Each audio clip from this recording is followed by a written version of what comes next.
Good morning, you guys, man. It is September 10th, 2023. Week 2 has concluded, and boy, SEC fans, you guys need to be on alert, man. It was been a rough 2 weeks. If you are that guy who's out here chanting SEC, man, you are having a tough morning. The SEC had another piss poor showing yesterday in week 2. As an LSU fan, you might be feeling pretty good right now. Obviously you get the win. That's a plus. The offense looked tremendous last night, as it should. Um, but there was nothing from this game last night against Grambling where you were going to feel better about what happened in week 1. So let's kind of talk about that and how this SEC is kind of not faring well. In these non-conference games right now. You had Alabama go down yesterday to Texas, a future SEC opponent, but as of now a Big 12 opponent, and they got manhandled. Man, it wasn't even like don't let the final score fool you. If you watch that game, you guys know that game. Like I personally have never seen. I can't remember a time specifically when Nick Saban team got dominated like that. Um, like physically, it was crazy to watch, right? Obviously, they had their offensive struggles from the quarterback position with the 2 picks. But the fact that Texas was just able to line up and kind of beat them up, man, in the second half and just run it right at that defense was really surprising. Then you have what happened to A&M in Miami. That one, I'm still lost on that one. I didn't watch much of that game. But 48 points to Miami. Come on, guys. You got to be better than that. And then you obviously follow that up with the 2 clunkers last week. You had South Carolina get boat raced by North Carolina. You had LSU get boat raced by Florida State. So, like, what is this conference, right? And what this conference is up for grabs, right? Georgia hasn't looked good. Alabama hasn't looked good. Tennessee didn't look good yesterday.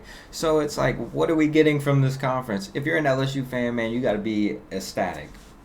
As ecstatic as you could be with one loss. After what happened last weekend and seeing what's going on around the conference, you got to be feeling pretty good if you're an LSU fan as far as your potential to do what you did last year, right? The SEC West feels like it's up for grabs.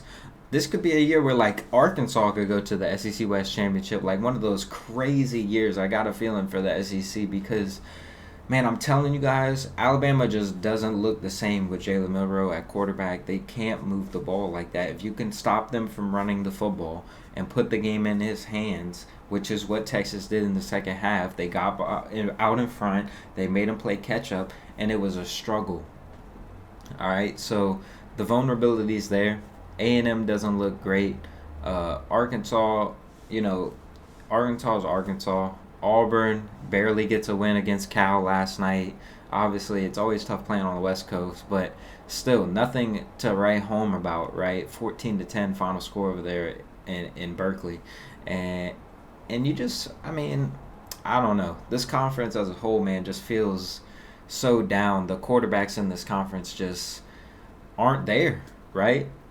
This is one of the weakest quarterback conferences in the nation. I said before the season that the Pac-12 was the best conference out there, and a lot of people laughed at me. But you go look at the quarterbacks out west. You got obviously the Heisman Trophy winner and Caleb Williams at USC. You got Bo Nix out there at Oregon. You got Michael Penix at Washington. You have Cam Rising at Utah. You have guys all over that conference. Like, you got Dante Moore now at UCLA, the 5-star freshman, who is going to be tremendous for them. I can't think of the guy at Washington State, the guy from Incarnate Word, Cam Ward, I think is his name, a star quarterback for them. And they get a humongous dub last night against Wisconsin, beating a ranked team. So that conference is super deep. But we're here to talk about our conference, right? And the question I ask you guys is, can you find me another quarterback in the FCC that right now is better than Jayden Daniels? Now, I'll wait. Y'all can comment.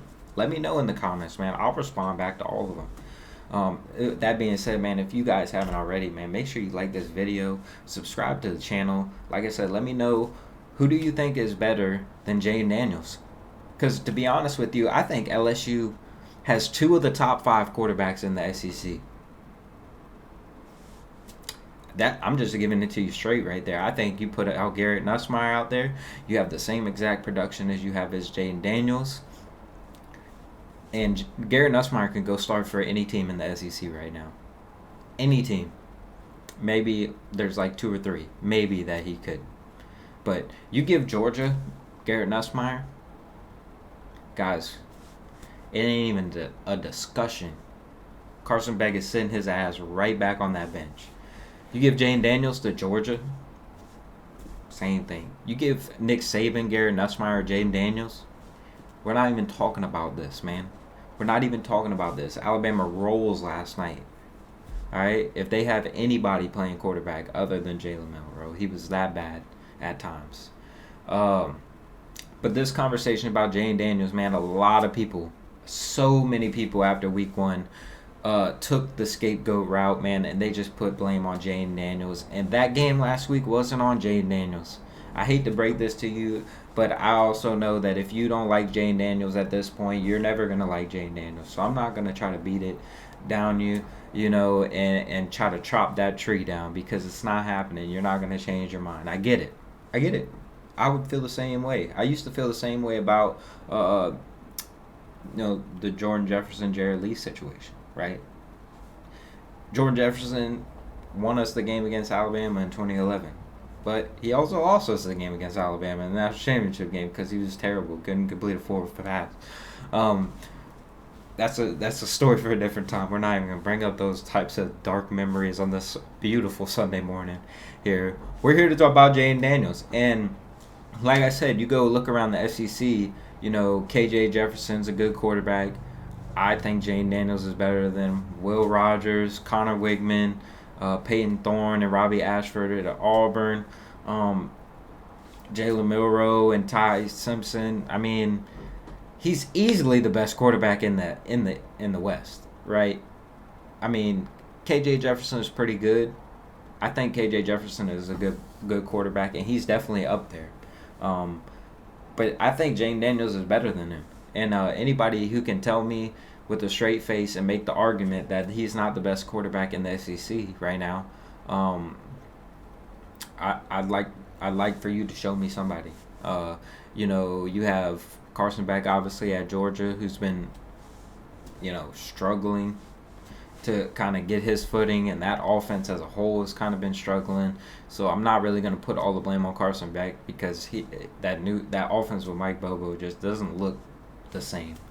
You have Florida's issues with Graham Burtz. They go into Utah and get smacked by Utah. Tennessee and Joe Milton. Joe Milton's got a superb talent, but the struggles have been there as well. The consistency's not there yet. Everybody kind of hyped him up this offseason, but, he's human. He's going to make mistakes. There's a reason he didn't beat out Hendon Hooker in the first place, right, with that arm talent, is because he makes mistakes. He struggles with accuracy on intermediate throws a lot. He can throw that deep ball, but he struggles at times. You have Spencer Rattler over there at South Carolina, who's having a great season. He's just on a bad team. Spencer Rattler is a good player, but the consistency for him, he's played 4 good games in his career at South Carolina. They just happen to be the last 4 games he's played in. Devin Leary at Kentucky, nothing to write home about. They almost lost to Eastern Kentucky. So like I said, man, all the haters out there that are on Jayden Daniels, like, you guys have to look at this thing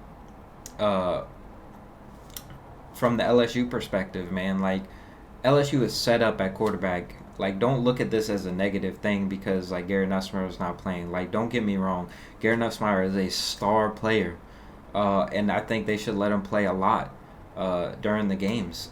I think he should get in more.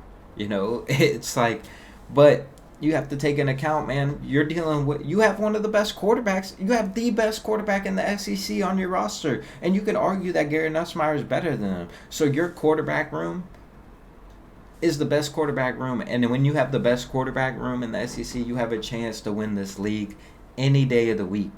All right? like I said, it's a down year. Alabama doesn't look like Superman like they always do. Georgia doesn't look like this team that they were the last 2 years. This team winds up in Atlanta again against a team like Georgia, and they can figure out some of these defensive issues.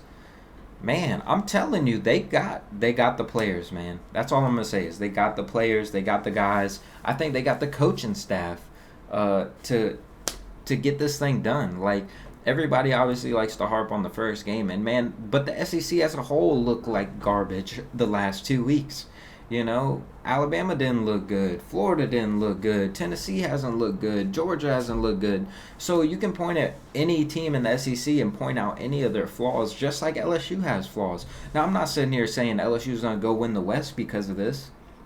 But they're at a significant advantage because of the quarterback play that they've been having. That offense looks amazing. Scored 6 touchdowns on their first 6 drives with little resistance at all. And I get that it's Grambling, but we have 8 quarters of footage on LSU's offense, and they went out there and dominated FSU's defense for a single half. All right, they went down there and they didn't get it done on 4th and 1 twice. All right, if it's not for those 2 4th down stops, we're probably not even talking about this, right? But everybody likes to bring up the second half. You have the drops. I get it, but they were on crucial downs. Like, these are downs that keep drives going. You have the drop pass, boom, interception, very nice play. If he catches that ball, does that interception even happen, right? The play calling is different. Whatever, Malik Neighbors slips. Shit happens, I get it, right?